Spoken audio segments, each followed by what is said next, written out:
সাতক্ষীরা বড় বাজারে আম উঠতে শুরু করেছে। বাজার ছেয়ে গেছে গোবিন্দভোগ আর বোম্বাই আমে।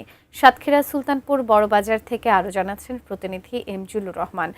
জিল্লুর, এইবার আসলে আম বিক্রেতা যারা আছেন তারা আমের ফলনে কতটা খুশি এবং আমের দরদাম সম্পর্কে আমাদের জানাবেন। ধন্যবাদ আপনাকে। সাতক্ষীরা বড় বাজারে আম ওঠা শুরু হয়ে কাল থেকে প্রশাসনের ক্যালেন্ডার অনুযায়ী এই আম ওঠে। এবার সাতক্ষীরায় 4,140 হেক্টর জমিতে 70,500 মেট্রিক টন আম উৎপাদনের লক্ষ্যমাত্রা রয়েছে। তবে কৃষি অফিস জানিয়েছে এই সমস্ত আম বিক্রি করে চাষিরা কমপক্ষে 350 কোটি টাকা অর্জন করবে, এমনটি প্রত্যাশা কৃষি বিভাগের।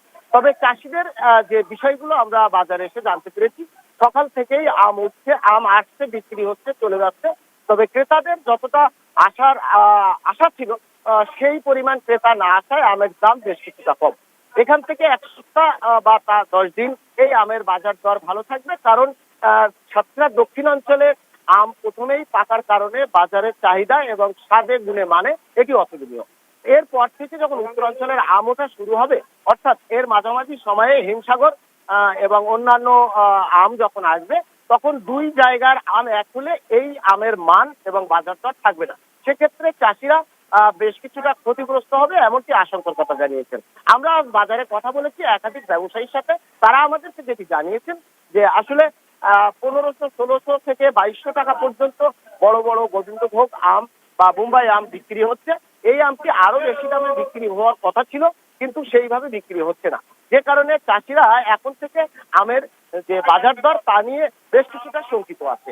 আমি একটু বাজারের অন্যান্য সাইটগুলো ঘুরে দেখাতে চাই যে বাজারে প্রচুর পরিমাণে আম এসেছে। বাজার ব্যবসায়ী সমিতির সাধারণ সম্পাদক আলহাজ রজব আলী ইতিমধ্যে জানিয়েছেন যে আজ অন্তত এই বাজারে 12 থেকে 15,000 মন আম আসতে পারে। গতকালই ছিল যেটি 8 থেকে 10,000 মন।